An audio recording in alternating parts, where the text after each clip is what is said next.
तो दोस्तों आज की इस वीडियो में हम बात करने जा रहे हैं चीफ ऑफ वार नाम की इस मूवी के बारे में, जिसका भी हाल ही में टीजर ट्रेलर आउट कर दिया गया है। तो आज की इस वीडियो में हम इसी मूवी के बारे में बात करेंगे, कब तक हमें देखने को मिलने वाली है और साथ ही साथ इसके प्री प्रोडक्शन, रिलीजन, कास्टिंग सारे कुछ इन्फॉर्मेशन आपको बताएंगे। तो वीडियो को करते हैं स्टार्ट और इसके बारे में आपको इन्फॉर्मेशन देते हैं। चीफ ऑफ वॉर एक आगामी अमेरिकी ऐतिहासिक ड्रामा मिनी सीरीज है जिसे थॉमस पासिबेट और जेसन मोमोआ ने एप्पल टीवी प्लस के लिए।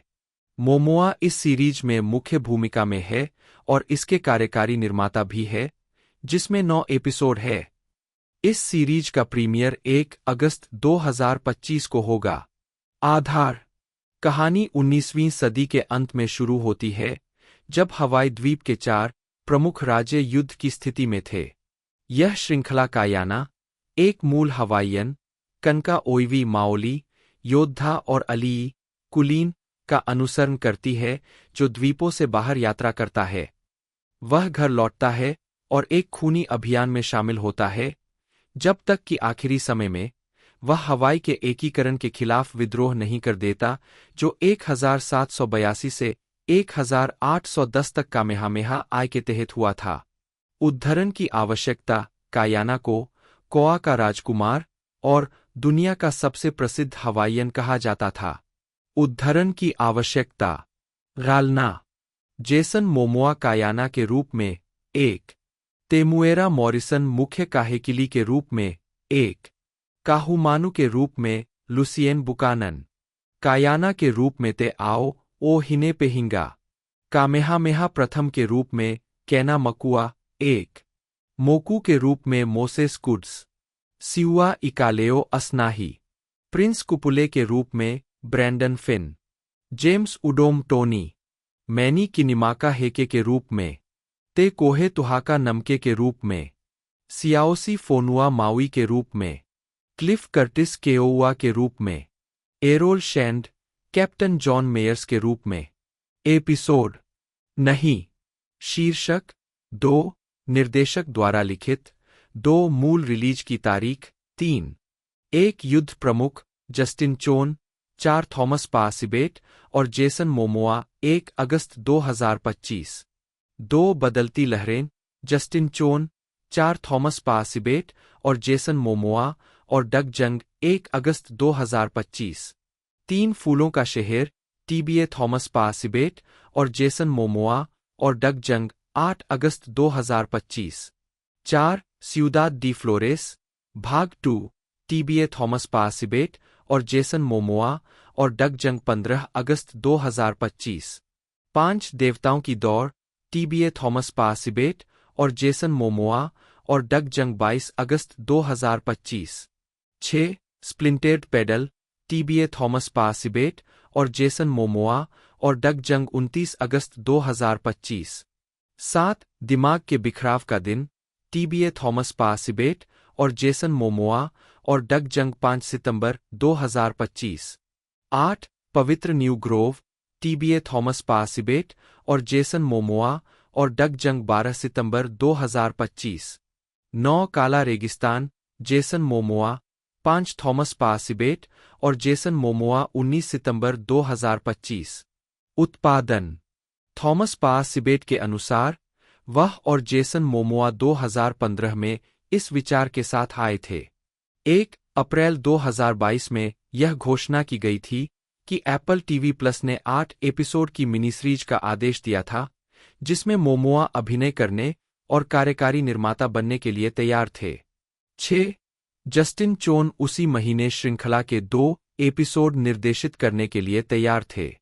4 मोमोआ और सिबेट ने सभी एपिसोड का सहलेखन किया, जिसमें होनोलुलु स्थित एक संग्रह और अनुवाद कंपनी अवायाउलू के कर्मचारियों द्वारा हवाईयन भाषा के संवाद पर सहायता प्रदान की गई।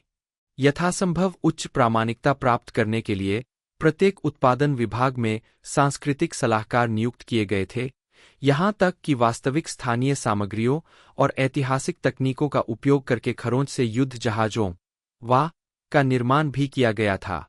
1 अक्टूबर और नवंबर में कास्टिंग की घोषणाओं से पता चला कि टेमुएरा मॉरिसन, लुसियाने बुकानन, ते एओ ओहिनेपेहिंगा, कैना मकुआ, मूसा गुड्स, सिवा इकालेओ, ब्रैंडन फिन, जेम्स उडोम, मैनी किनिमाका और तेहोके तुहाका कलाकारों में शामिल हो गए हैं।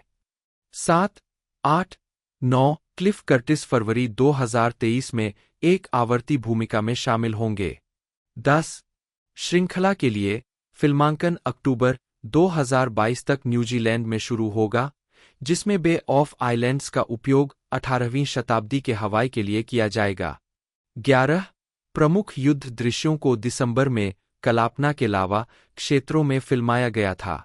12 मुक्त करना श्रृंखला 1 अगस्त 2025 को अपने पहले 2 एपिसोड के साथ शुरू होगी।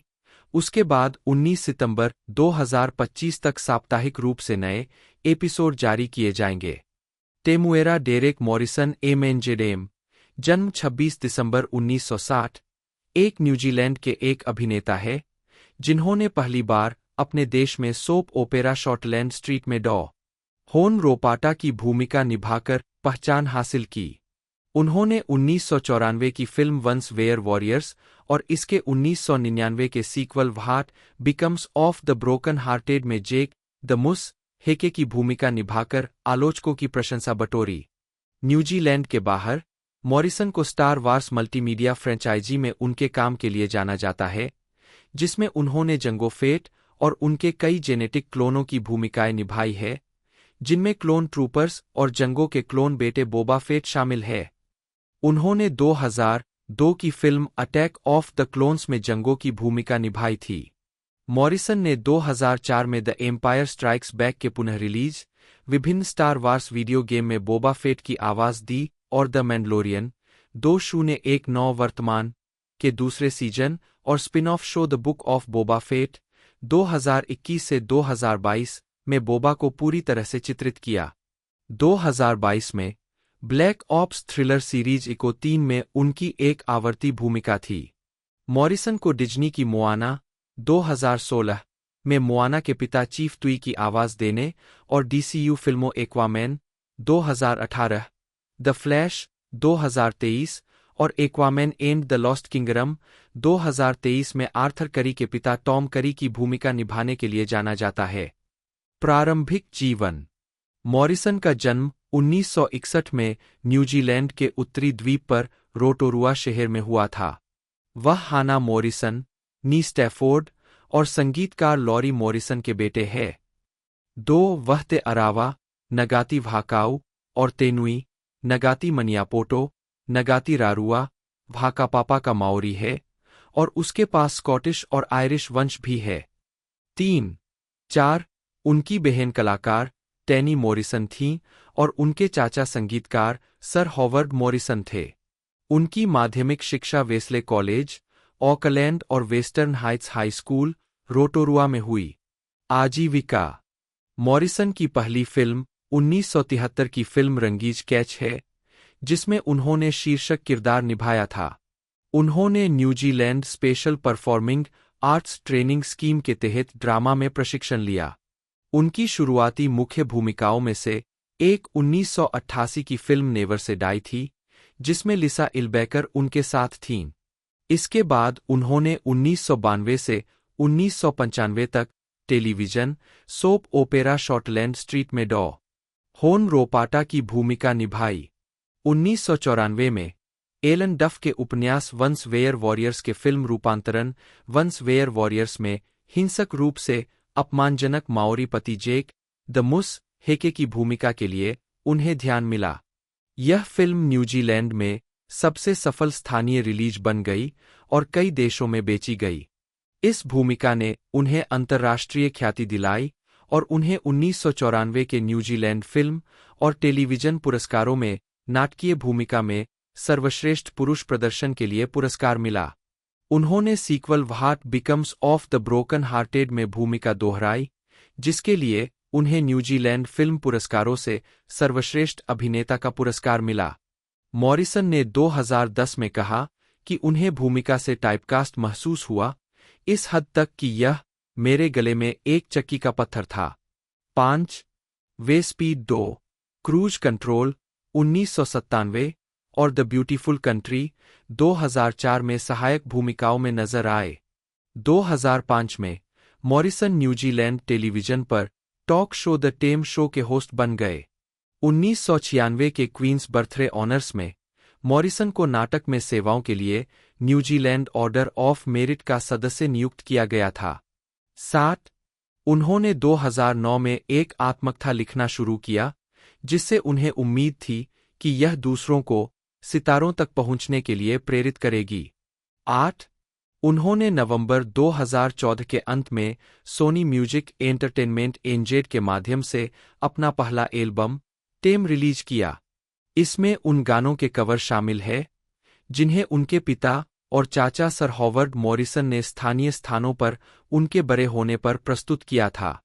9 स्टार वार्स मॉरिसन 2002 की film star Wars episode 2 attack of the clones में बाउंटी शिकारी जांगो फेट की भूमिका के साथ न्यूजीलैंड के बाहर व्यापक रूप से जाने गए।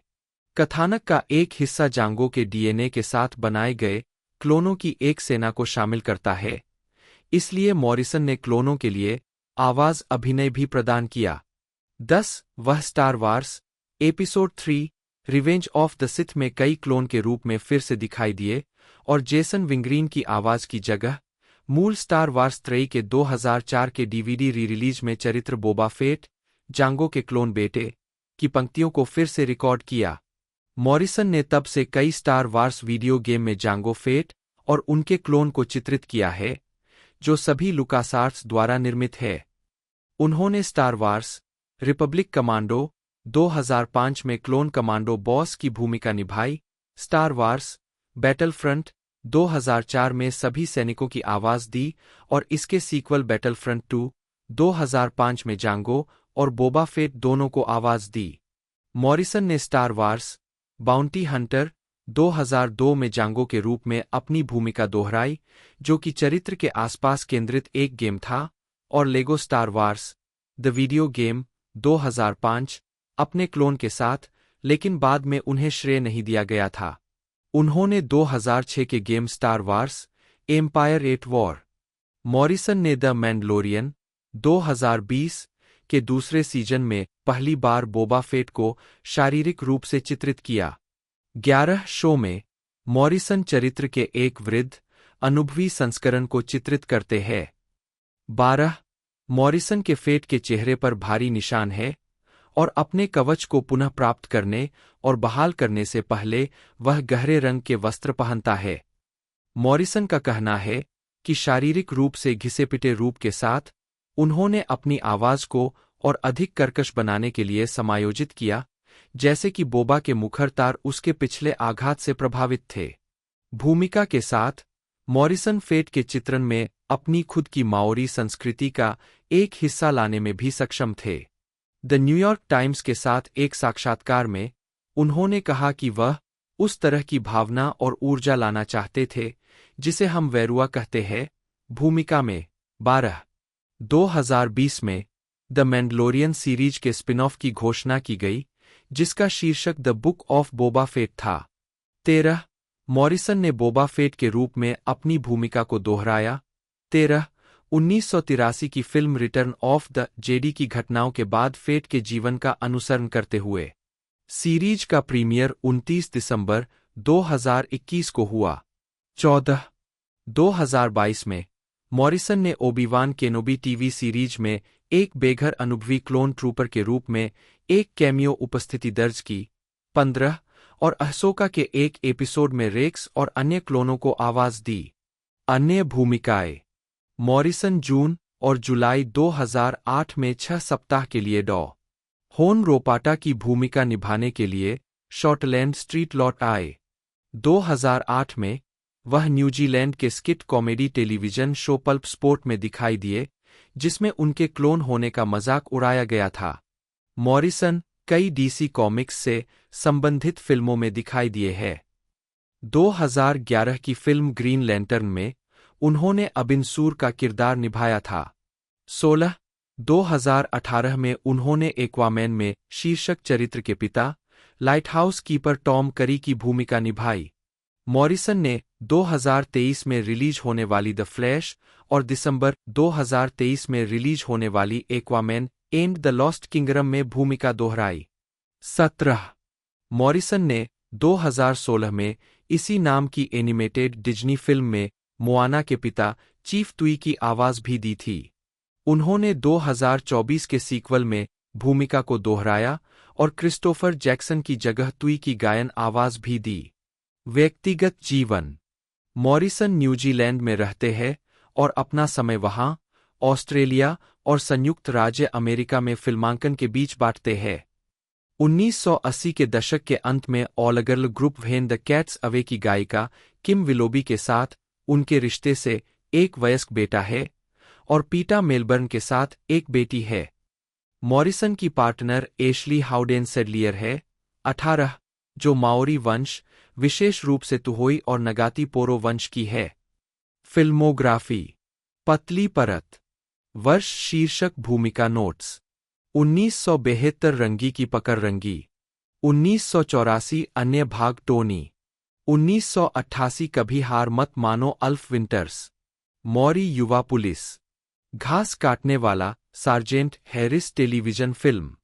1994 कभी योद्धा थे जेक द मुस हेके। 1996 कंटिया तार एक्सल हुड। रॉ।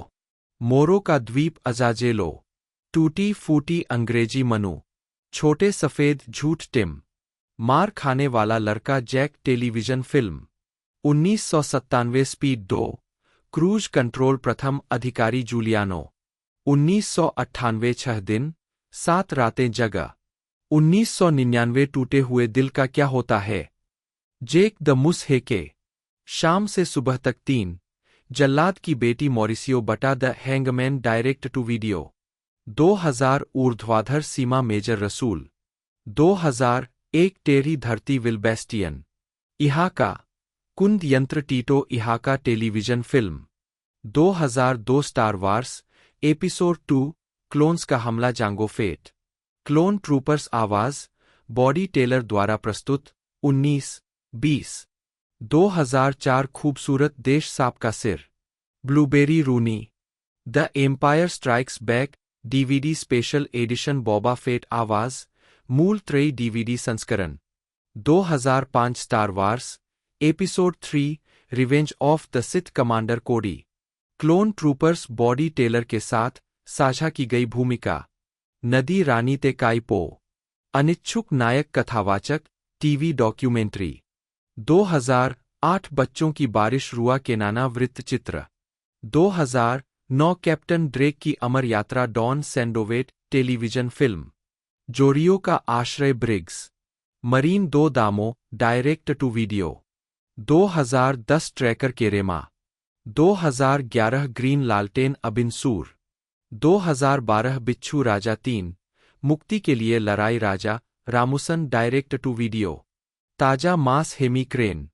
2013 माउंट सियोन पापा। 2016 महाना कुलपति दादा महाना। कठिन लक्ष्य 2 क्रोधित करना direct to video. Osiris Child science fiction खंड 1 वार्डन मोर्डेन। मोआना चीफ तुई आवाज 21 भोर विक्कानक टेलीविजन फिल्म। 2018 पेशा पीटर बार्टलेट। एक्वामैन टॉम करी। 2019 ब्राइटन चमत्कार एडी जोन्स। डोरा और खोया हुआ सोने का शहर पॉवेल। मोस्ले युद्ध क्षेत्र। 2021 व्यवसाय वर्षा पीटर बार्टलेट 22। 2023 दमक टॉम करी। हंस फ्लोरियन जिमर जर्मन उच्चारण HNS एफएलवाईएन TSM। जन्म 12 सितंबर 1957 2-3 एक जर्मन फिल्म स्कोर संगीतकार और संगीत निर्माता है। उन्होंने 2 अकादमी पुरस्कार, 1 बाफ्टा पुरस्कार, 5 ग्रैमी पुरस्कार, एमी पुरस्कार और 1 टोनी पुरस्कार के लिए नामांकित किया गया है। 2007 में द डेली टेलीग्राफ द्वारा प्रकाशित शीर्ष 100 जीवित प्रतिभाओं की सूची में भी नामित किया गया था। 4 उनके काम इलेक्ट्रॉनिक संगीत ध्वनियों को पारंपरिक ऑर्केस्ट्रा व्यवस्था के साथ एकीकृत करने के लिए उल्लेखनीय है। 1980 के दशक से जिमर ने 150 से अधिक फिल्मों के लिए संगीत तैयार किया है। उन्होंने द लायन किंग 1994 और ड्यून 2021 के लिए सर्वश्रेष्ठ मूल स्कोर के लिए 2 अकादमी पुरस्कार जीते हैं। उनके कामों में gladiator 2000, the Last Samurai 2003, the pirates of the Caribbean series 2006 से 2011, द डार्क नाइट ट्रिलॉजी 2005 से 2012, Inception 2010, Man of Steel 2013, Interstellar 2014, Dunkirk 2017, No Time to Die 2021 और ड्यून सीरीज 2021 शामिल है। जिमर ने अपने करियर का शुरुआती हिस्सा यूनाइटेड किंगडम में बिताया और फिर संयुक्त राज्य अमेरिका चले गए। वे ड्रीमवर्क्स पिक्चर्स और ड्रीमवर्क्स एनिमेशन स्टूडियो में फिल्म संगीत प्रभाग के प्रमुख हैं और अपनी स्थापित कंपनी रिमोट कंट्रोल प्रोडक्शंस के जरिए अन्य संगीतकारों के साथ काम करते हैं। 5, जिसे पहले मीडिया वेंचर्स के नाम से जाना जाता था। सांता मोनिका, कैलिफोर्निया में उनके स्टूडियो में कंप्यूटर उपकरण और कीबोर्ड की एक विस्तृत श्रृंखला है, जिससे फिल्म स्कोर के डेमो संस्करण जल्दी से बनाए जा सकते हैं। 6, जिमर ने बैटमैन बिगिंस 2005 से शुरू होकर क्रिस्टोफर नोलन के साथ 6 फिल्मों में काम किया है। उन्होंने रिडले स्कॉट, रॉन हॉवर्ड, गोर वर्बिंस्की, माइकल बे, गाई रिची, डेनिस विलेन्यूवे और टोनी स्कॉट सहित कई निर्देशकों के साथ कई प्रोजेक्ट पर काम किया है। प्रारंभिक जीवन। जिमर का जन्म पश्चिम जर्मनी के फ्रैंकफर्ट में हुआ था। एक छोटे बच्चे के रूप में वे कोनिगस्टीन फॉकेस्टीन में रहते थे, जहां उन्होंने घर पर पियानो बजाया, लेकिन औपचारिक पाठों के अनुशासन को नापसंद करने के कारण उन्होंने केवल थोड़े समय के लिए पियानो की शिक्षा ली। 7, अपने एक रेडिट एएमए में उन्होंने कहा, मेरा औपचारिक प्रशिक्षण 2 सप्ताह के पियानो पाठ थे। मुझे 8 स्कूलों से निकाल दिया गया था, लेकिन मैं एक बैंड में शामिल हो गया। मैं खुद से सीखा हूं, लेकिन मैंने हमेशा अपने सिर में संगीत सुना है। और मैं 20वीं सदी का बच्चा हूं, कंप्यूटर बहुत काम आए। 8, जिमर ने स्विट्जरलैंड के बर्न कैंटन में एक अंतर्राष्ट्रीय बोर्डिंग स्कूल इकोले डी ह्यूमैनिटे में भाग लिया। 9, वह किशोरावस्था में लंदन चले गए और हर्टवुड हाउस स्कूल में पढ़ाई की। 10, अपने बचपन के दौरान वह एन्नियो मोरिकोन के फिल्म स्कोर से काफी प्रभावित थे और उन्होंने Once Upon a Time in the West को उस स्कोर के रूप में उद्धृत किया जिसने उन्हें फिल्म संगीतकार बनने के लिए प्रेरित किया। 11, 1999 के बर्लिन फिल्म फेस्टिवल में एक भाषण में जिमर ने कहा कि वह यहूदी है और 1939 में जर्मनी से ब्रिटेन भागने की वजह से द्वितीय विश्व युद्ध में अपनी मां के जीवित बचने के बारे में बात की। मई 2014 में एक साक्षात्कार में जिमर ने खुलासा किया कि युद्ध के बाद के जर्मनी में यहूदी होने के नाते बड़ा होना मुश्किल था और कहा, मुझे लगता है कि मेरे माता पिता हमेशा पड़ोसियों को बताने से सावधान रहते थे।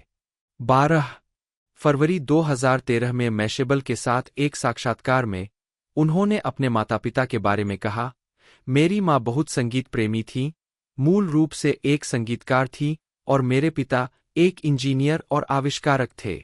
इसलिए मैं पियानो को संशोधित करते हुए बड़ा हुआ, जिसे हम कह सकते हैं, जिससे मेरी माँ को डर लगता था और मेरे पिता को यह बहुत बढ़िया लगता था जब मैं पियानो पर चेनसॉ और इस तरह की चीजें जोड़ता था, क्योंकि उन्हें लगता था कि यह प्रौद्योगिकी में एक विकास है। 13, 2006 में जर्मन टेलीविजन स्टेशन जेडीएफ के साथ एक साक्षात्कार में उन्होंने कहा, जब मैं सिर्फ एक बच्चा था तब मेरे पिता की मृत्यु हो गई और मैं किसी तरह संगीत में भाग गया और संगीत मेरा सबसे अच्छा दोस्त रहा है। 14, आजीविका। यह भी देखे हंस जिमर डिस्कोग्राफी 1970 और 1980 के दशक। जिमर ने 1970 के दशक में बैंड क्राकाटोआ के साथ कीबोर्ड और सिंथेसाइजर बजाकर अपना करियर शुरू किया। 15, उन्होंने बगल्स के साथ काम किया, जो 1977 में लंदन में ट्रेवर हॉर्न, जोफ डाउन्स और ब्रूस वूली के साथ गठित एक नई लहर बैंड थी। जिमर को बगल्स के 1979 के गीत video killed the radio star के संगीत वीडियो में संक्षेप में देखा जा सकता है। 16, बगल्स के साथ काम करने के बाद उन्होंने इतालवी समूह क्रिस्मा के लिए काम करना शुरू कर दिया, जो 1976 में मॉरिजियो आर्किएरी और क्रिस्टीना मोजर के साथ गठित एक नई लहर बैंड था। वह क्रिस्मा के तीसरे एल्बम कैथोड मम्मा के लिए एक विशेष सिंथेसाइजर थे। उन्होंने बैंड हेल्डेन, अल्ट्रावॉक्स के वॉरेन कैन के साथ भी काम किया है। 1984 में जिमर कीबोर्ड पर और कैन ड्रम पर दोनों को सेगोविया, स्पेन में लाइव प्रदर्शन के लिए स्पेनिश समूह मेकानो का हिस्सा बनने के लिए आमंत्रित किया गया था। इस कॉन्सर्ट के 2 गाने मेकानो एन कॉन्सियर्टो एल्बम में शामिल किए गए थे, जो 1985 में केवल स्पेन में रिलीज किया गया था। 1985 में उन्होंने Shriekback album Oil and Gold में योगदान दिया। 1980 में जिमर ने UK punk band the Damned के साथ और उसके लिए एक एकल History of the World Part 1 का सहनिर्माण किया, जिसे उनके 1980 के LP release the Black Album में भी शामिल किया गया था, और उनके प्रयासों का वर्णन हंस जिमर द्वारा ओवर प्रोड्यूस्ड के रूप में किया गया था। लंदन में रहने के दौरान जिमर ने एयरडेल एसोसिएट्स के लिए विज्ञापन जिंगल लिखे। 1980 के दशक में जिमर ने स्टेनली मायर्स के साथ भागीदारी की, जो एक विपुल फिल्म संगीतकार थे जिन्होंने 60 से अधिक फिल्मों के लिए अंक लिखे थे। जिमर और मायर्स ने लंदन स्थित लिली यार्ड रिकॉर्डिंग स्टूडियो की सहस्थापना की। साथ में मायर्स और जिमर ने पारंपरिक ऑर्केस्ट्रा ध्वनि को इलेक्ट्रॉनिक उपकरणों के साथ मिलाने पर काम किया। 19 जिन फिल्मों में जिमर और मायर्स ने काम किया उनमें moonlighting 1982, success is the best revenge 1984, insignificance 1985 और माई ब्यूटीफुल लॉन्ड्रेट 1985 शामिल है। जिमर का पहला एकल स्कोर 1987 में निर्देशक निको मस्तोरकिस के लिए टर्मिनल एक्सपोजर। यूनाइटेड किंगडम में अपने समय के दौरान जिमर के सबसे टिकाऊ कामों में से एक television game show going for gold का थीम गीत था, जिसे उन्होंने 1987 में सैंडी मैक्लेलैंड के साथ मिलकर बनाया था। बीबीसी के साथ एक साक्षात्कार में जिमर ने कहा, गोइंग फॉर गोल्ड बहुत मजेदार था। यह उस तरह का काम है जो आप तब करते हैं जब आपका अभी तक कोई करियर नहीं होता। भगवान, मैं बस इतना भाग्यशाली महसूस करता हूं क्योंकि इस चीज ने सबसे लंबे समय तक मेरा किराया चुकाया। 20 जिमर के करियर में एक महत्वपूर्ण मोड़ 1988 की फिल्म रेन मैन से आया। 19 हॉलीवुड निर्देशक बैरी लेविंसन रेन मैन के लिए संगीत देने वाले की तलाश कर रहे थे, और उनकी पत्नी ने रंगभेद विरोधी नाटक ए वर्ल्ड अपार्ट की साउंड ट्रैक सीडी सुनी, जिसके लिए जिमर ने संगीत तैयार किया था। लेविंसन जिमर के काम से प्रभावित हुए और उन्हें रेन मैन के लिए संगीत देने के लिए रख लिया। 21 स्कोर में जिमर सिंथेसाइजर का उपयोग करते हैं, ज्यादातर एक फेयरलाइट CMI, जिसे स्टील ड्रम के साथ मिलाया जाता है। जिमर ने समझाया कि यह एक रोल मूवी थी, और रोल मूवीज में आमतौर पर झंझनाते गिटार या तारों का एक गुच्छा होता है। मैं सोचता रहा कि पात्रों से बड़ा मत बनो, इसे सीमित रखने की कोशिश करो। रेमंड 22 रेन मैन के लिए जिमर के स्कोर को 1989 में अकादमी पुरस्कार के लिए नामांकित किया गया था, और फिल्म ने सर्वश्रेष्ठ फिल्म सहित 4 अकादमी पुरस्कार जीते। 23 रेन मैन के 1 साल बाद जिमर को ब्रूस बेरेसफोर्ड की ड्राइविंग मिस डेजी के लिए स्कोर बनाने के लिए कहा गया, जिसने रेन मैन की तरह ही सर्वश्रेष्ठ फिल्म के लिए अकादमी पुरस्कार जीता। ड्राइविंग मिस डेजी के इंस्ट्रूमेंटेशन में पूरी तरह से सिंथेसाइजर और सैम्पलर शामिल थे, जिन्हें जिमर ने बजाया था। 2002 में साउंड ऑन साउंड पत्रिका के साथ एक साक्षात्कार के अनुसार, स्कोर में सुनाई देने वाली पियानो ध्वनियां रोलांड MKS-20 एक रैक माउंट सिंथेसाइजर से आती है। जिमर ने मजाक में कहा, यह पियानो की तरह बिल्कुल भी नहीं लग रहा था, लेकिन यह पियानो की तरह व्यवहार कर रहा था। 24 1990 और 2000 का दशक। मैं जिमर का संगीत सुनता हूं और मुझे अपनी आंखें बंद करने की भी जरूरत नहीं पड़ती। मैं तस्वीरें देख सकता हूं और इसीलिए कई मायनों में मैं जानता हूं कि मैं हंस के साथ तस्वीरों के बारे में बात कर सकता हूं। वह तस्वीरों पर प्रतिक्रिया करता है। रिडले स्कॉट, निर्देशक और निर्माता, और जिमर के साथ लगातार सहयोगी। 25 जिमर द्वारा रिडले स्कॉट की 1991 की फिल्म थेल्मा एंड लुइस के साउंड ट्रैक में फिल्म में थंडरबर्ड थीम पर पीट हैकॉक द्वारा ट्रेडमार्क स्लाइड गिटार प्रदर्शन दिखाया गया था। एक किशोर के रूप में जिमर हैकॉक के प्रशंसक थे और फिल्म स्कोर पर उनके सहयोग में के 2 और ड्रॉप जोन शामिल है। 26 जिमर ने टोनी स्कॉट की 1993 की फिल्म ट्रू रोमांस के लिए थीम लिखी, जिसे उन्होंने कार्ल ऑर्फ के गैसेनहॉवर पर आधारित किया। गैसेनहॉवर का इस्तेमाल पहले 1973 की फिल्म बैडलैंड्स में किया गया था, जिसमें एक हिंसक अपराध के बाद भाग रहे एक युवक और लड़की की ऐसी ही कहानी थी। 27 नौ मारिम्बा पर बजाया गया आकर्षक थीम फिल्म की हिंसा के साथ बिल्कुल अलग है। 28 1992 की film the power of one के लिए स्कोर की रिकॉर्डिंग में अफ्रीकी गायक मंडलियों और ड्रमों का इस्तेमाल करने के लिए जिमर ने अफ्रीका की यात्रा की।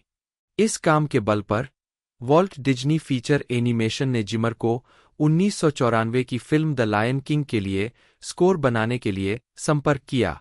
यह एक एनिमेटेड फिल्म के लिए उनका पहला स्कोर था। जिमर ने कहा कि वह साउंड ट्रैक के कुछ हिस्सों को रिकॉर्ड करने के लिए दक्षिण अफ्रीका जाना चाहते थे, लेकिन देश का दौरा करने में असमर्थ थे क्योंकि द पावर ऑफ वन पर उनके काम के बाद विध्वंसक फिल्में करने के लिए उनके पास वहां का पुलिस रिकॉर्ड था। डिज्नी स्टूडियो के मालिकों ने आशंका व्यक्त की कि यदि जिमर दक्षिण अफ्रीका गए तो उन्हें मार दिया जाएगा, इसलिए गायक मंडलियों की रिकॉर्डिंग लेबो एम की यात्रा के दौरान आयोजित की गई थी। 291997 में स्कोर को ब्रॉडवे संगीत संस्करण में रूपांतरित किया गया, जिसने 1998 में सर्वश्रेष्ठ संगीत के लिए टोनी पुरस्कार जीता। 31 अप्रैल 2012 तक द लायन किंग का संगीत संस्करण अब तक का सबसे अधिक कमाई करने वाला ब्रॉडवे शो है, जिसने $853.8 मिलियन की कमाई की है। 32 टोनी स्कॉट की 1995 की फिल्म क्रिम्सन टाइड के लिए जिमर के स्कोर ने मुख्य थीम के लिए ग्रैमी पुरस्कार जीता, जिसमें पारंपरिक ऑर्केस्ट्रा उपकरणों के स्थान पर सिंथेसाइजर का भारी उपयोग किया गया है। द थिन रेड लाइन 1998 के लिए जिमर ने कहा कि निर्देशक टेरेंस मालिक फिल्मांकन शुरू करने से पहले संगीत चाहते थे, इसलिए उन्होंने 6.5 घंटे का संगीत रिकॉर्ड किया। 22 जिमर का अगला project the Prince of Egypt 1998 था, जिसे ड्रीमवर्क्स एनिमेशन द्वारा निर्मित किया गया था। उन्होंने एक इजरायली यमनाइट गायिका ओफ्रा हाजा को निर्देशकों से मिलवाया और उन्होंने सोचा कि वह इतनी सुंदर थी कि उन्होंने फिल्म के एक पात्र को उसके जैसा दिखने के लिए डिजाइन किया। 22 1998 की film the Thin Red Line film के चरमोत्कर्ष पर 9 मिनट का cue the Journey to the Line 4 chords पर आधारित एक आवर्ती थीम का उपयोग करता है, जिसे टिकिंग क्लॉक मोटिफ के साथ जोड़ा गया है, जिसे जिमर द्वारा रचित बाद के स्कोर की एक श्रृंखला में दिखाया गया है। 33 इस टुकड़े का उपयोग कई ट्रेलरों और वीडियो गेम में किया गया है और फिल्म निर्माताओं द्वारा नाटकीय दृश्यों के लिए इसे एक अस्थायी ट्रैक के रूप में उपयोग करने की प्रवृत्ति के कारण इसे निषिद्ध क्यू उपनाम मिला है।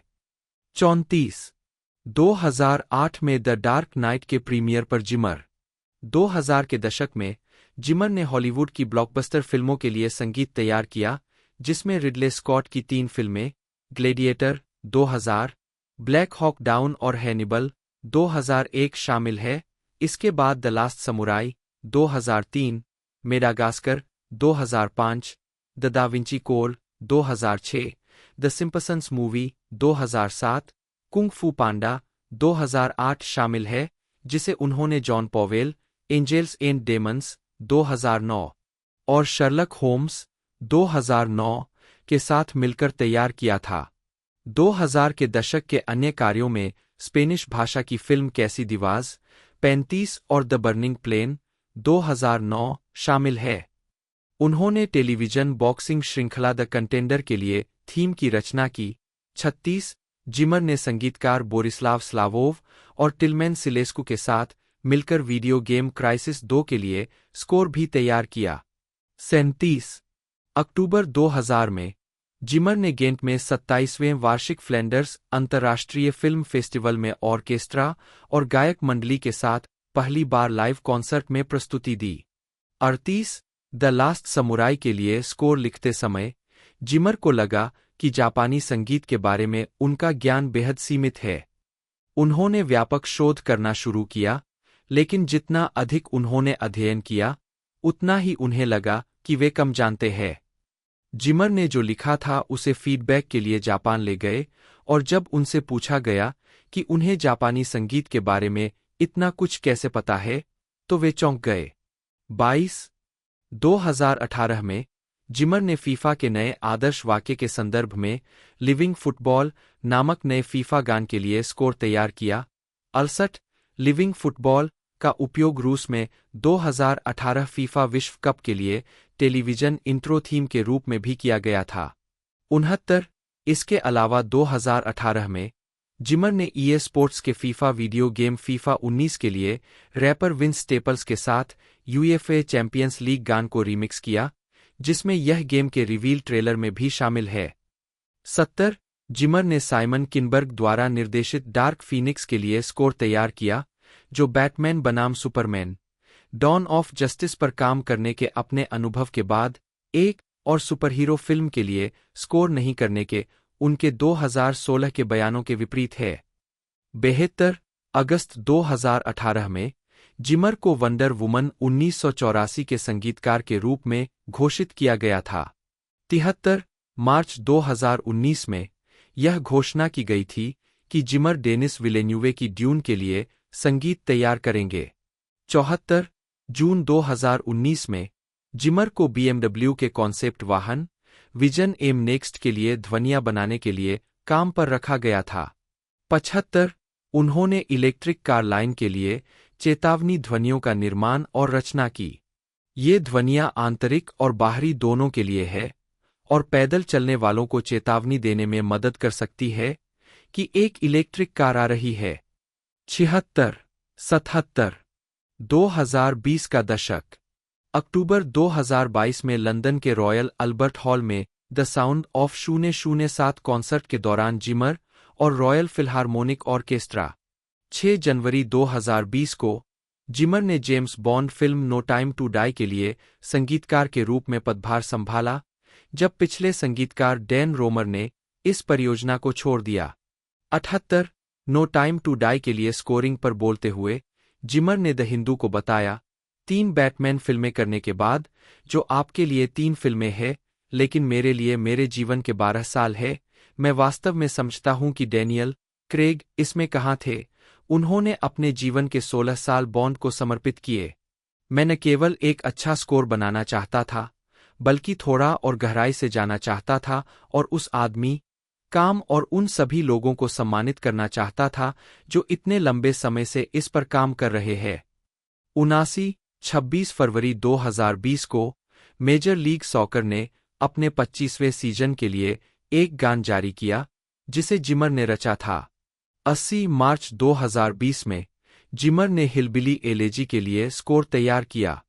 81 2022 में उन्होंने डॉक्यूमेंट्री सीरीज फ्रोजन प्लेनेट 2 के लिए टेक मी बैक होम गीत पर कैमिला कैबेलो के साथ सहयोग किया। 82 जिमर ने 2022 की फिल्म टॉप गन मेवरिक पर काम किया, जिसमें मुख्य शीर्षक क्रेडिट और अन्य ट्रैक में योगदान दिया। 83 जिमर ने फिल्म ड्यून 2021 के लिए संगीत तैयार किया, जिसने उन्हें सर्वश्रेष्ठ मूल स्कोर के लिए अपना दूसरा अकादमी पुरस्कार दिलाया। 85 फिल्म का संगीत कई अलग-अलग संस्करणों में रिलीज किया गया था। उन्होंने सीक्वल के लिए स्कोर तैयार किया, जो 2024 में रिलीज होगा। 2024 तक जिमर ने संभावित तीसरी ड्यून फिल्म के लिए संगीत लिखना शुरू कर दिया है, जबकि विलेन्यूवे ने फिल्म की पटकथा पर काम शुरू कर दिया है। 86 2024 के ऑस्ट्रियाई ग्रैंड प्रिक्स के दौरान जिमर ने घोषणा की कि वह F1 के लिए संगीत तैयार करेंगे, जो ब्रैड पिट अभिनीत और जोसेफ कोसिंस्की द्वारा निर्देशित फिल्म है। 87 व्यक्तिगत जीवन। जिमर की पहली पत्नी मॉडल विकी कैरोलिन थीं, जिनसे उनकी एक बेटी है। 88 1992 में दोनों का तलाक हो गया। 89 3 अप्रैल 2020 को जिमर ने अपनी दूसरी पत्नी सुजैन जिमर से तलाक के लिए अर्जी दी, जिनसे उन्होंने 1995 में शादी की और उनके 3 बच्चे हैं। 90 89 15 जून 2023 को जिमर ने अपने एक शो के दौरान लंदन के O2 एरिना में मंच पर अपनी पार्टनर दीना डी लुका को प्रपोज किया। 91 92 पुरस्कार और सम्मान। मुख्य लेख हंस जिमर द्वारा प्राप्त पुरस्कारों और नामांकनों की सूची। बर्लिन में बुलेवार्ड डेर स्टार्स पर जिमर का सितारा।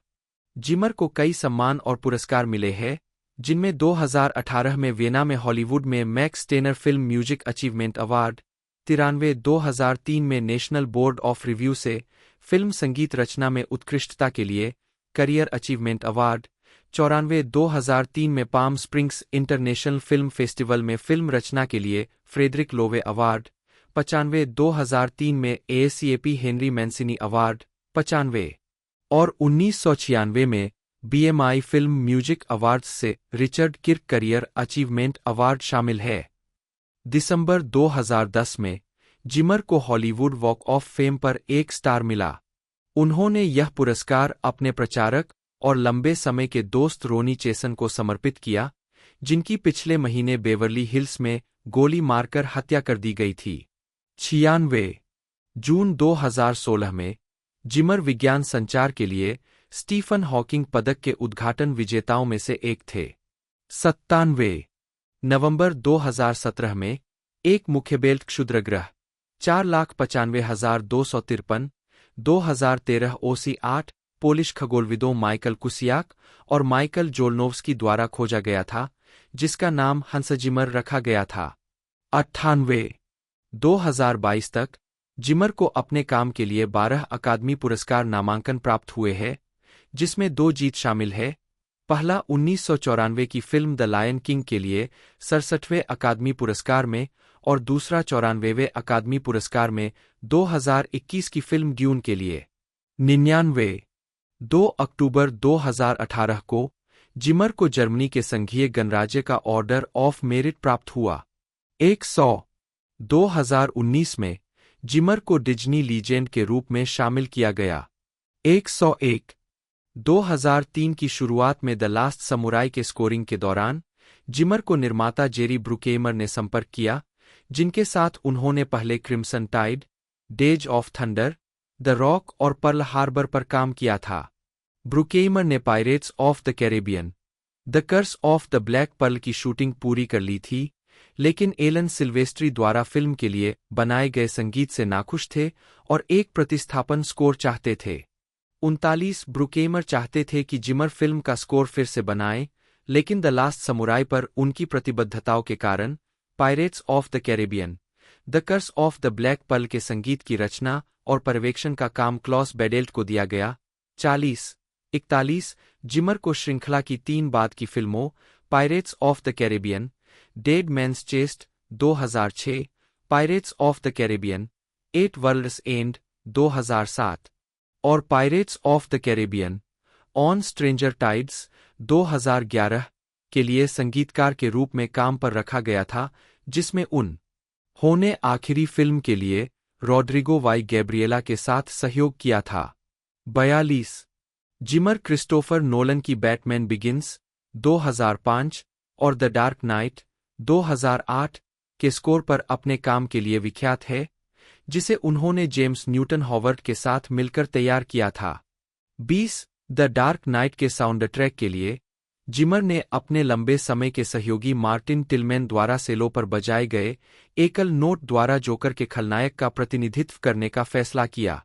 जिमर ने कहा, मैं कुछ ऐसा लिखना चाहता था जिससे लोग वास्तव में नफरत करें। 43 इन फिल्मों के स्कोर को क्यू शीट पर बहुत अधिक संगीतकारों के सूचीबद्ध होने के कारण सर्वश्रेष्ठ मूल स्कोर के लिए अकादमी पुरस्कार नामांकन प्राप्त करने से अयोग्य घोषित कर दिया गया था। 44 जिमर दिसंबर 2008 में द डार्क नाइट को नामांकित न करने के फैसले को पलटने में सफल रहे।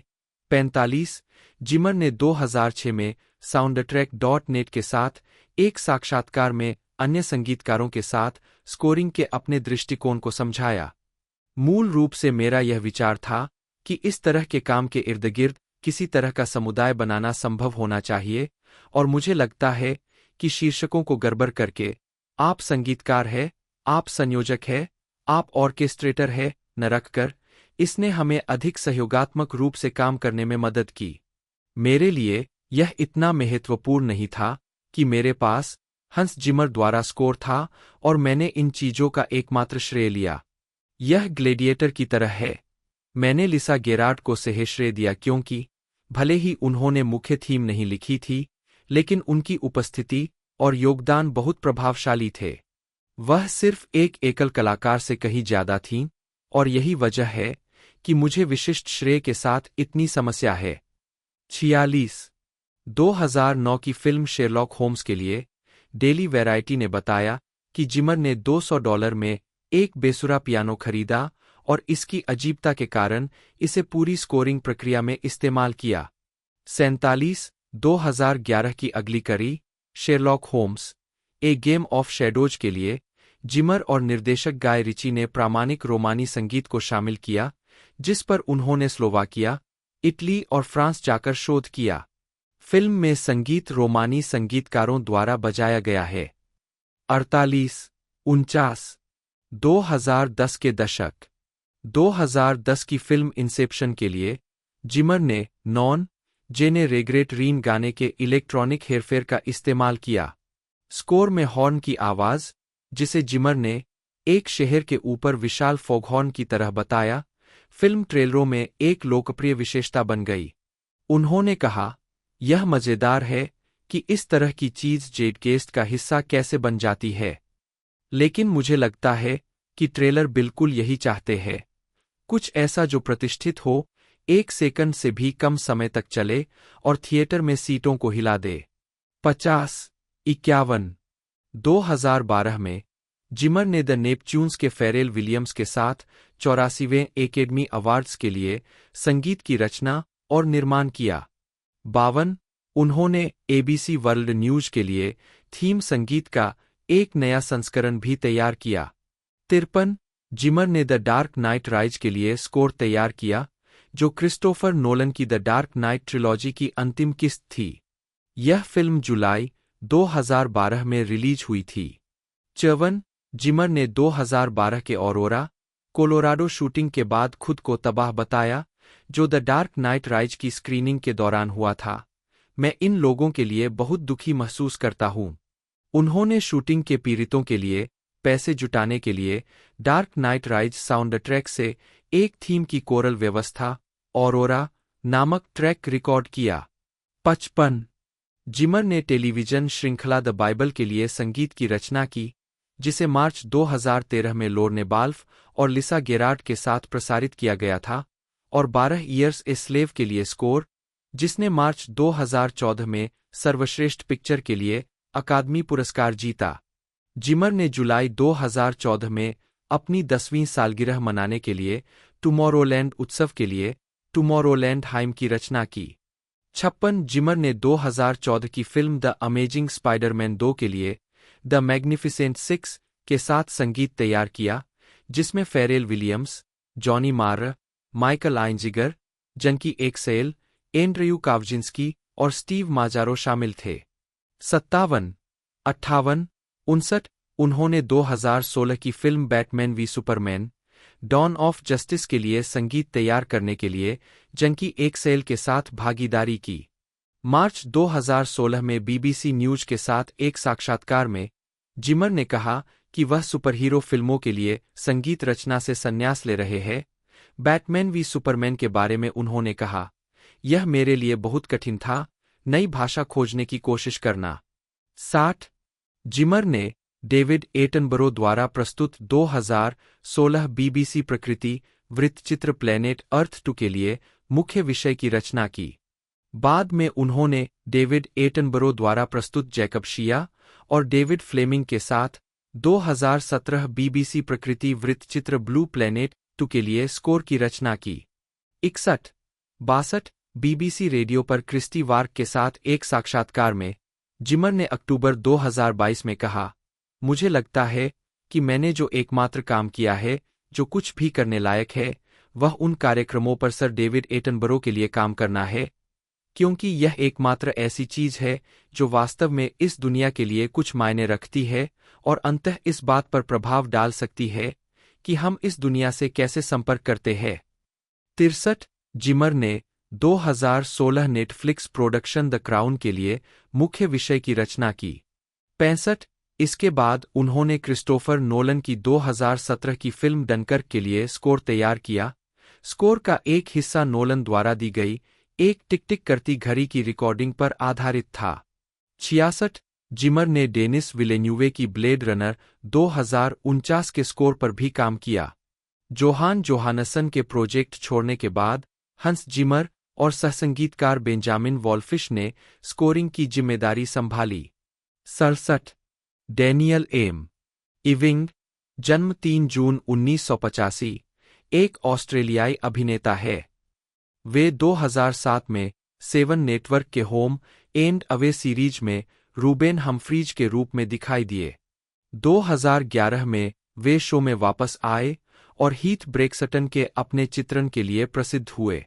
इविंग को पावर रेंजर्स आरपीएम में डिलन की भूमिका निभाने के लिए भी जाना जाता है। प्रारंभिक जीवन। इविंग का जन्म मैनली में हुआ था और वे फॉरेस्टविले में पले बड़े। वे 4 बच्चों में सबसे बड़े हैं। इविंग ने मैरिस्ट कैथोलिक कॉलेज नॉर्थ शोर में पढ़ाई की, जहां उन्होंने विभिन्न संगीत कार्यक्रमों में भाग लिया। इविंग ने मैनली वारिंगाह के लिए प्रतिनिधि बास्केटबॉल खेला और उन्होंने 2 राज्य चैंपियनशिप में भाग लिया और अमेरिका और कनाडा का दौरा किया। इविंग एनआईडीए में अंशकालिक छात्र थे, जो ओपन प्रोग्राम पाठ्यक्रमों में भाग लेते थे। 3 आजीविका। इविंग 2007 में होम एंड अवे में रूबेन हम्फ्रीज के रूप में दिखाई दिए। 4 उन्होंने ब्लू वाटर हाई, स्पिरिटेड और रेस्क्यू स्पेशल ऑप्स में अतिथि भूमिकाएं भी निभाई है।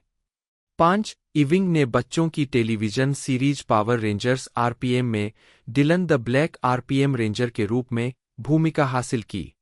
5 सितंबर 2010 में इविंग होम एंड अवे के कलाकारों में फिर से शामिल हुए, इस बार हीथ ब्रेक्सटन के रूप में।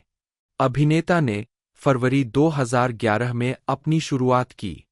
4 इविंग डांसिंग विद द स्टार्स के 11वें सीजन में एक प्रतियोगी भी बने।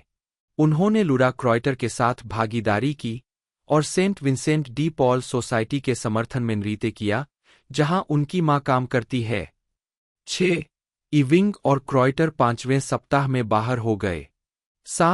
9 दिसंबर 2013 को इविंग ने पुष्टि की कि वह होम एंड अवे छोड़ देंगे और अगले वर्ष के दौरान उन्होंने ऑन स्क्रीन प्रस्थान किया। 8 इविंग ने feature length special Home and Away NI. For NI. में सहकलाकार लिसा गोर्मले, बियांका स्कॉट के साथ हीथ ब्रेक्सटन के रूप में अपनी भूमिका को दोहराया। 2016 में इविंग गोर्मले के साथ होम एंड अवे में लौट आए। 9 इविंग और गोर्मले दोनों ने feature length special Home and away, revenge और होम एंड अवे, ऑल और नथिंग में अभिनय किया। 10 इविंग ने टिम पोकॉक के साथ ऑस्ट्रेलियाई फीचर फिल्म रेड बिलबोंग में भी अभिनय किया। 11 उन्होंने डुनामिस, 12 और चेजिंग कॉमेट्स में भूमिकाएं की है। 13 2018 में इविंग ने हॉरर फिल्म बीस्ट नो मोर 14 और टेमुएरा मॉरिसन के साथ science fiction action film occupation में अभिनय किया। 15 उन्होंने रॉबर्ट ब्रेडन द्वारा निर्देशित साइंस फिक्शन थ्रिलर 1 में एक भूमिका निभाई। 13 और हैरो के 9वें एपिसोड में अतिथि भूमिका निभाई। 16 अप्रैल 2019 में इविंग लव एंड मॉन्स्टर्स के कलाकारों में शामिल हो गए। 17 वह 2021 की अगली कड़ी ऑक्यूपेशन रेनफॉल में मैट सिमंस की अपनी ऑक्यूपेशन भूमिका को फिर से निभाएंगे। 18 व्यक्तिगत जीवन। इविंग की सितंबर 2011 में मार्नी लिटिल से सगाई हुई। 19 और उन्होंने 15 दिसंबर 2012 को शादी कर ली। 20 लिटिल ने सितंबर 2014 में अपने बेटे को जन्म दिया। 21 इस जोड़े ने 2016 में अलग होने की घोषणा की। 11 इविंग अगस्त 2016 से अभिनेत्री कैट रिस्तेस्का के साथ रिश्ते में है। 13 उन्होंने 24 दिसंबर 2021 को अपनी सगाई की घोषणा की। 22 मार्च 2022 में उन्होंने पुष्टि की कि वे एक साथ अपने पहले बच्चे की उम्मीद कर रहे थे। 23 और रिस्तेस्का ने 22 जुलाई 2022 को अपनी बेटी को जन्म दिया। 24 21 अक्टूबर 2018 को इविंग ने कथित तौर पर अपने बेटे की कस्टडी स्वैप के दौरान लिटिल के पति डेविड रॉबर्टशॉ पर हमला किया। इविंग और रॉबर्टशॉ ने अपने बेटे को कार में बंद करके लगभग 1 घंटे तक बहस की, इससे पहले कि पुलिस को मौके पर बुलाया गया। इविंग को एक हिंसा आदेश एवीओ दिया गया और 6 नवंबर 2018 को मैनली लोकल कोर्ट का सामना करना पड़ा। 3 नवंबर 2018 को इविंग को एक और एवीओ सौंपा गया, इस बार लिटिल के घर से दूर रहने के लिए, और 13 नवंबर 2018 को मैनली लोकल कोर्ट में उपस्थित होने वाला था। 26 फिल्मोग्राफी। टेलीविजन पर उपस्थिति। वर्ष शीर्षक भूमिका नोट्स। 2007 घर और वहां से दूर रूबेन हम्फरीज आवर्ती भूमिका सीजन 20। 2008 नीला पानी उच्च अतिथि भूमिका। 2009 बचाव विशेष ops Jack Gardner episode 1.09। Power Rangers RPM Dillon बटा रेंजर ऑपरेटर सीरीज ब्लैक सभी 32 एपिसोड। 2010 साहसी जेसन स्टोन एपिसोड 1.05। 2011 से 2014। 2016 से 2017। 2021 घर और बाहर 27 Heath Braxton. Daniel Joshua Gillies उद्धरण वांछित। जन्म 14 मार्च 1976, कनारा में जन्मे न्यूजीलैंड के अभिनेता, फिल्म निर्माता, निर्देशक और पटकथा लेखक है। उन्होंने द वैम्पायर डायरीज और इसके स्पिन ऑफ द ओरिजिनल्स में एलिजा मिकेल्सन की भूमिका निभाई। सेविंग होप में जोएल गोरान की भूमिका निभाई। उन्होंने 2012 की फिल्म ब्रोकन किंगडम लिखी और निर्देशित की। प्रारंभिक जीवन। गिलीज का जन्म कनारा के मैनिटोबा के विनिपेग में न्यूजीलैंड के माता-पिता के घर हुआ था। जब वह 5 साल का था तो उसके माता-पिता ने न्यूजीलैंड लौटने का फैसला किया, इनवरकारगिल और फिर हैमिल्टन चले गए। हालांकि वह एक मजबूत चिकित्सा पृष्ठभूमि वाले परिवार में पैदा हुआ था। उसके पिता एक बाल रोग विशेषज्ञ है, उसकी मां एक नर्स है और वह प्रसिद्ध ईएनटी बटा प्लास्टिक सर्जरी के अग्रदूत सर हेरोल्ड गिलीज के वंशज है। गिलीज को अभिनय में दिलचस्पी थी क्योंकि उसने कहा कि यह एकमात्र चीज थी जिसमें वह कभी अच्छा था। न्यूजीलैंड में अवसरों की कमी से निराश होकर वह 2001 में 6 सप्ताह के लिए सिडनी, ऑस्ट्रेलिया चले गए। उसके बाद 2 महीने के लिए कनारा चले गए, जहां उन्होंने लॉस एंजिल्स जाने का फैसला करने तक वेटर और डिशवॉशर के रूप में काम किया। 2 आजीविका। गिलीज ने अपने करियर की शुरुआत ऑकलैंड थिएटर कंपनी के कई प्रोडक्शन में अभिनय करके की, इससे पहले कि वह टेलीविजन ड्रामा स्ट्रीट लीगल में 2 सीजन की मुख्य भूमिका निभा पाते। 3 यह तय करने के बाद कि उनके मूल न्यूजीलैंड में उनके अभिनय के विकल्प सीमित थे, गिलीज ने सिडनी और कनारा में अपने विकल्पों की खोज की। इसके बाद गिलीज लॉस एंजिल्स चले गए और जल्द ही उन्हें ब्राइड एंड प्रेजुडिस और स्पाइडरमैन 2 फिल्मों में कास्ट किया गया। 4 2002 से गिलीज ने उत्तरी अमेरिकी फिल्म और टेलीविजन प्रस्तुतियों में काम किया है। टेलीविजन सीरीज में मुख्य भूमिकाएं निभाने से पहले गिलीज ने मास्टर्स ऑफ हॉरर, NCIS और ट्रू ब्लड जैसे टेलीविजन शो में अतिथि भूमिकाएं निभाईं। 2010 में उन्हें एलिजा मिकाइलसन के रूप में hit the CW drama the vampire diaries में लिया गया था। 2013 में CW ने द ओरिजिनल्स का एक सफल स्पिन-ऑफ बनाया, जिसने पहले पिशाचों के जीवन को वृत्तांत किया। द वैम्पायर डायरीज से एलिजा के रूप में गिलीज का आवर्ती भाग द ओरिजिनल्स में एक प्रमुख भूमिका बन गया। 5-6 CW के लिए एक संभावित दुःस्वप्न अस्तित्व में था, क्योंकि गिलीज पहले से ही अलौकिक श्रृंखला सेविंग होप में जोएल गोरान की भूमिका निभाने के लिए अनुबंध के तहत थे। 2012 में गिलीज ने ब्रोकन किंगडम में तत्कालीन पत्नी राचेल लेह कुक के साथ लेखन, निर्देशन और अभिनय किया। 2019 से 2022 तक गिलीज ने Netflix 2019 romantic drama television series virgin river में मार्क मोनरो की भूमिका निभाई। वह 4 सीजन तक शो में थे। 10 जनवरी 2021 में गिलीज ने मनोवैज्ञानिक thriller film coming home in the dark में अभिनय किया, जो ओवेन मार्शल द्वारा इसी नाम की 1995 की लघुकहानी पर आधारित थी। 11-2022 में गिलीज को ABC सीरीज द न्यूज़रीडर के दूसरे सीजन में चार्ली टेट के रूप में लिया गया। 12 व्यक्तिगत जीवन। गिलीज ने 8 अगस्त 2004 को अमेरिकी अभिनेत्री राचेल लेह कुक से शादी की। 13-14 उनकी एक बेटी है, जिसका जन्म सितंबर 2013 में हुआ, और एक बेटा है, जिसका जन्म अप्रैल 2015 में हुआ। 15-16 2017 में एक साक्षात्कार में गिलीज ने खुलासा किया कि वह अपनी उम्र और ऊर्जा के स्तर के बारे में चिंताओं का हवाला देते हुए आगे के जन्मों को रोकने के लिए नसबंदी करवाएगा। उन्होंने कहा, मैं इन दोनों को अपना प्यार, अपना ध्यान और अपनी देखभाल देने में सक्षम होना चाहता हूं। मैं अब रुकना चाहता हूं। 13 जून 2019 को कुक और गिलीज दोनों ने इंस्टाग्राम पर घोषणा की कि उन्होंने आपसी सहमति से अलग होने का फैसला किया है, और उन्होंने यह भी कहा कि वे अपने बच्चों की खातिर इसे जितना संभव हो उतना गुप्त रखना चाहते हैं। 10 जुलाई 2020 को गिलीज ने कुक से तलाक के लिए अर्जी दी। 10 मार्च 2021 को उनका तलाक फाइनल हो गया। 2021 से गिलीज सेलिस्ट जूलिया मिसाकी के साथ रिश्ते में है। 21 फिल्मोग्राफी। पतली परत। वर्ष शीर्षक भूमिका नोट्स। 1998 एक सैनिक की प्रियतमा चिकित्सक। प्लेजेंटविल फायरमैन 2001 कोई भी आपको सुन नहीं सकता डर्क मेटकाल्फ। 2002 विभिन्न पद, कृत्रिम रूप से बालों को घुंघराला करना। 2004 स्पाइडर मैन 2 जॉन जेमसन।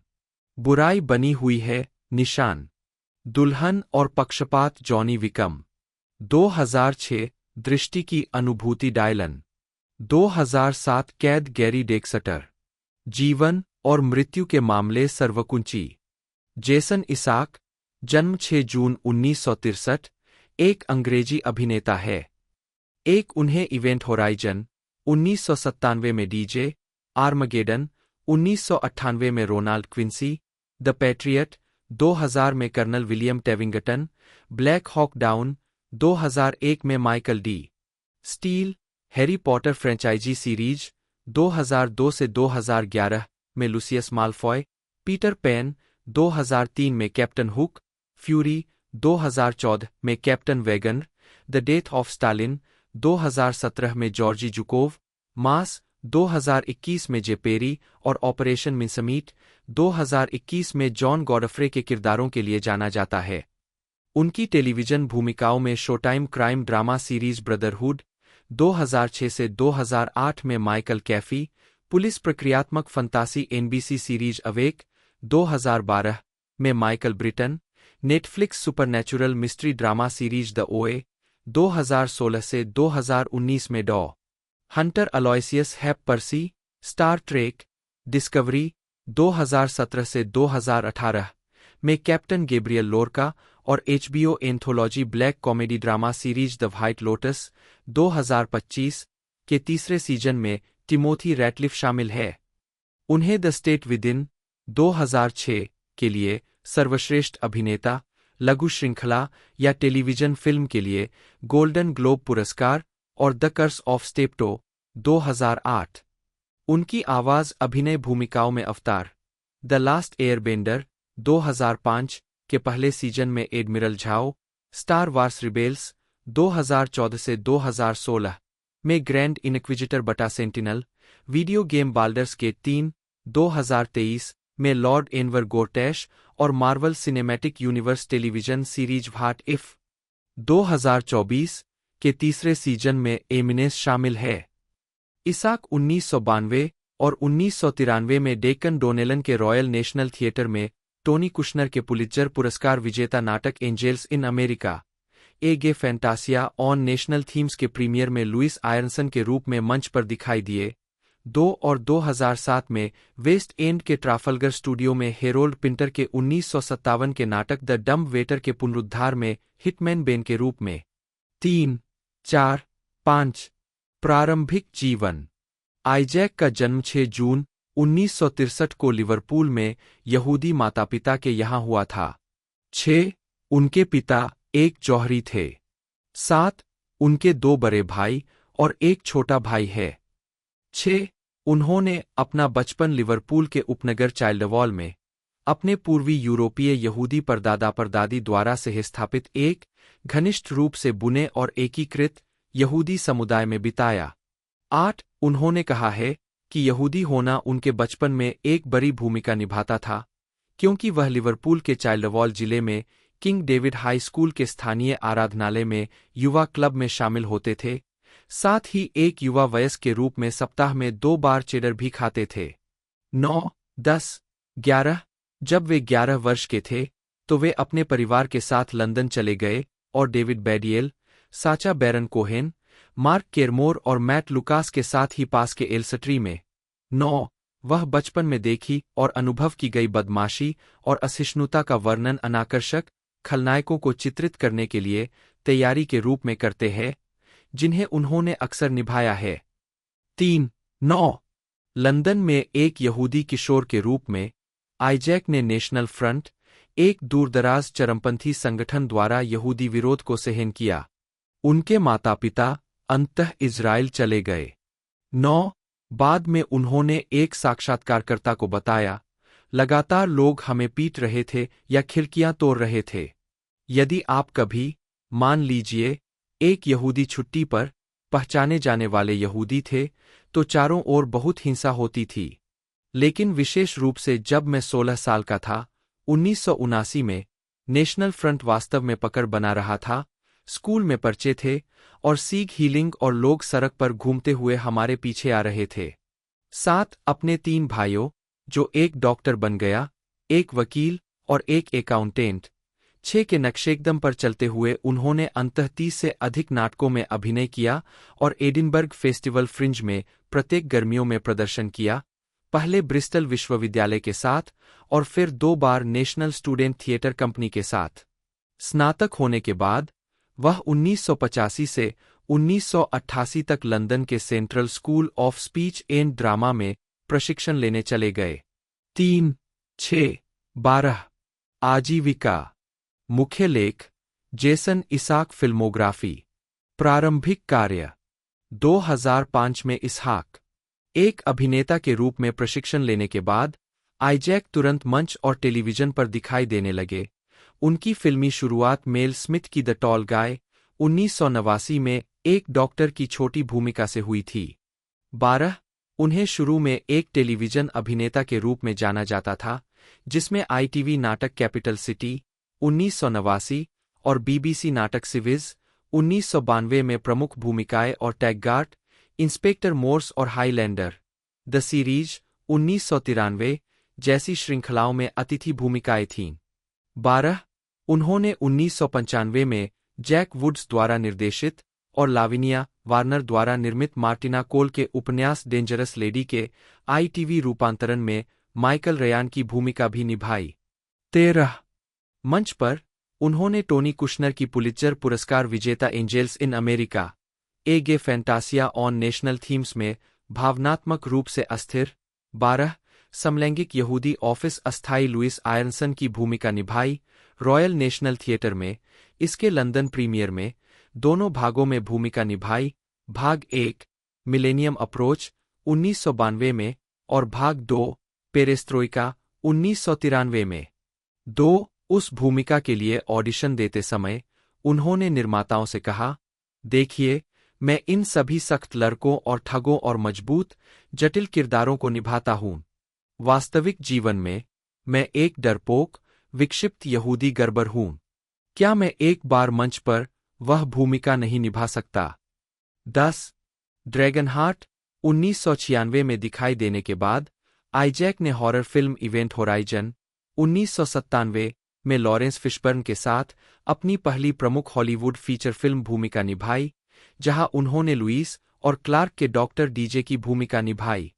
इसके बाद वह ब्रूस विलिस की ब्लॉकबस्टर आर्मगेडन 1998 में दिखाई दिए। 12 शुरू में एक काफी महत्वपूर्ण भूमिका निभाने के लिए कहे जाने पर आइजैक को अंततः एक ग्रहबचत वैज्ञानिक के रूप में बहुत छोटी क्षमता में लिया गया ताकि वह डेविड थेवलिस के साथ बना रहे कॉमेडी थ्रिलर डिवोर्सिंग जैक 1998 के लिए अपनी प्रतिबद्धता को समायोजित कर सके। 6 आइजैक ने मिनिसीरीज द लास्ट डॉन 2 1998 में क्रिस्टी एले के साथ एक करिश्माई सम्मानीय पुजारी की भूमिका निभाई। 2000 में इसहाक ऐतिहासिक महाकाव्य फिल्म द पैट्रियट में मेल गिब्सन और हीथ लेजर के साथ क्रूर घुड़सवार सेना अधिकारी कर्नल विलियम टेविंगटन की भूमिका में दिखाई दिए। आलोचकों ने प्रदर्शन को यादगार माना। 12 मूवीफोन के एक लेख ने इसे अब तक का उनका सबसे बड़ा अंतर्राष्ट्रीय ब्रेक कहा। 15 इसने अफवाहों को जन्म दिया कि इसहाक को 73वें अकादमी पुरस्कार में सर्वश्रेष्ठ सहायक अभिनेता के लिए अकादमी पुरस्कार के लिए नामांकित किया जाएगा। बहरहाल, ऐतिहासिक फिल्मों से परे अपनी सीमा का प्रदर्शन करते हुए इसहाक ने अगली बार रोमांटिक कॉमेडी ड्रामा स्वीट नवंबर 2001 में ड्रेग क्वीन की भूमिका निभाने का फैसला किया। 6 इसहाक कई अन्य फिल्मों में दिखाई दिए हैं, जिनमें सबसे उल्लेखनीय है हैरी पॉटर सीरीज की फिल्मों 2002 से 2011 में लूसियस माल्फॉय की भूमिका। जेके राउलिंग की हैरी पॉटर किताबों के बारे में उन्होंने कहा है, मैं ऑडिशन के बाद किताबें पढ़ने चला गया और मैंने पहली 4 किताबें एक ही बार में पढ़ ली। आप जानते हैं, नहाया नहीं, न खाया, पागलों की तरह स्टीयरिंग व्हील पर उन्हें लेकर घूमता रहा। मुझे अचानक समझ में आया कि मेरे दोस्त, जिन्हें मैं थोड़ा पिछड़ा हुआ समझता था, इन बच्चों की किताबों के इतने आदी क्यों थे। वे क्रैक की तरह है। आईटीवी के जस्टिन ली कोलिंस शो पर 2009 में एक साक्षात्कार से 26 नवंबर 2006 को सैन फ्रांसिस्को क्रॉनिकल में प्रकाशित एक लेख the naked and the dead में नेवा चोनिन ने लूसियस माल्फॉय को 12 सेक्सिएस्ट पुरुषों में से एक जो कभी जीवित नहीं थे और इसहाक को 13 सेक्सिएस्ट पुरुषों में से एक जो वास्तविक और जीवित है में से एक बताया। 17 फिल्म के निर्माण से पहले जब उनसे पूछा गया कि क्या वह Harry Potter and the order of the Phoenix 2007 में होंगे या नहीं, तो इसहाक ने जवाब दिया, मुझे उम्मीद है कि ऐसा होगा। आपको निर्माता डेविड हेमैन से पूछना होगा। मैं यह विचार बर्दाश्त नहीं कर सकता कि कोई और मेरी पेरिस हिल्टन विग पहने, लेकिन आप कभी नहीं जानते। 18 आइजैक ने लूसियस माल्फॉय को तत्कालीन अप्रकाशित Harry Potter and the Deathly Hallows में शामिल करने के बारे में भी राउलिंग से बात की, ताकि उन्हें 7वीं और अंतिम फिल्म में हिस्सा मिल सके। यह चरित्र 6ठी पुस्तक Harry Potter and the half-blood Prince में दिखाई नहीं देता है, लेकिन आइजैक ने मजाक किया, मैं अपने घुटनों पर गिर गया और भीख मांगी। इससे कोई फायदा नहीं हुआ। मुझे यकीन है कि उसे मुझसे प्लॉट के विचारों की जरूरत नहीं है, लेकिन मैंने अपनी बात रख दी। हम देखेंगे। हर किसी की तरह मैं जुलाई तक अपनी सांस रोके हुए हूं कि देखें कि वहां क्या है। मैं बस जेल से बाहर निकलना चाहता हूं, बस इतना ही। मैं अपने जीवन के अधिकांश समय अजकाबान में नहीं रहना चाहता। इसके बाद आइजैक ने Harry Potter and the Deathly Hallows भाग 1 2010 और भाग 2 2011 में फिर से भूमिका निभाई। 20 इसाक ब्लैक हॉक डाउन 2001, जैकी चैन की द टक्सेडो 2002, पीजे होगन के पीटर पैन 2003 के रूपांतरण में जॉर्ज डार्लिंग और कैप्टन हुक के रूप में और एनिमेटेड निक्लोडियन सीरीज अवतार द लास्ट एयरबेंडर 2005 के पहले सीजन में एडमिरल झाओ की आवाज के रूप में दिखाई दिए। उन्होंने BBC 4 mini series the state with in 2006 में संयुक्त राज्य अमेरिका में ब्रिटिश राजदूत सर मार्क ब्राइडन की प्रमुख भूमिका निभाई, जिसके लिए उन्हें 65वें गोल्डन ग्लोब अवार्ड्स के लिए टेलीविजन के लिए बनी मिनी सीरीज या मोशन पिक्चर में एक अभिनेता द्वारा सर्वश्रेष्ठ प्रदर्शन के लिए नामांकित किया गया था। 21-22 टेलीविजन पर उन्होंने द कर्स ऑफ स्टेप्टो में अभिनेता हैरी एच. कॉर्बेट का किरदार भी निभाया, जो BBC 4 के लिए नए वंश ड्रामा के सीजन का हिस्सा था, जिसमें ब्रिटेन के कुछ सबसे पसंदीदा टेलीविजन मनोरंजनकर्ताओं और उनकी उपलब्धियों के पीछे की कहानियों का खुलासा किया गया। पहली बार मार्च 2008 में प्रसारित किया गया था। 23-24 अमेरिकी टेलीविजन पर आइजैक 2004 में द वेस्ट विंग के 3 एपिसोड में दिखाई दिए। ब्रदरहुड 2006-08 में माइकल कैफी के रूप में अपनी सबसे उल्लेखनीय टीवी धारावाहिक भूमिका विकसित करने से पहले। जुलाई 2011 में इसहाक 2 फरवरी और 24 मार्च 2007 के बीच आइजैक ने लंदन के ट्राफल्गर स्टूडियो में हेरोल्ड पिंटर की द डम्ब वेटर की 50वीं सालगिरह के प्रोडक्शन में ली इवांस गस के साथ बेन की भूमिका निभाई, जो द फोर्स ऑफ चेंज 2000 में आने के बाद उनका पहला थिएटर प्रदर्शन था। 3-4-5-25-26 तो दोस्तों ये जो मूवी है 1 अगस्त 2025 को हमें देखने को मिल रही है और इसकी रिलीजिंग डेट फिक्स कर दी गई है। OTT प्लेटफॉर्म एप्पल TV पर ये हमें देखने को मिलेगी। बाकी मैंने पूरी डिटेल इसकी बताई दी है। वीडियो अच्छी लगती है तो लाइक कीजिएगा, चैनल को सब्सक्राइब कीजिएगा। मिलता है दोस्तों अगले वीडियो में।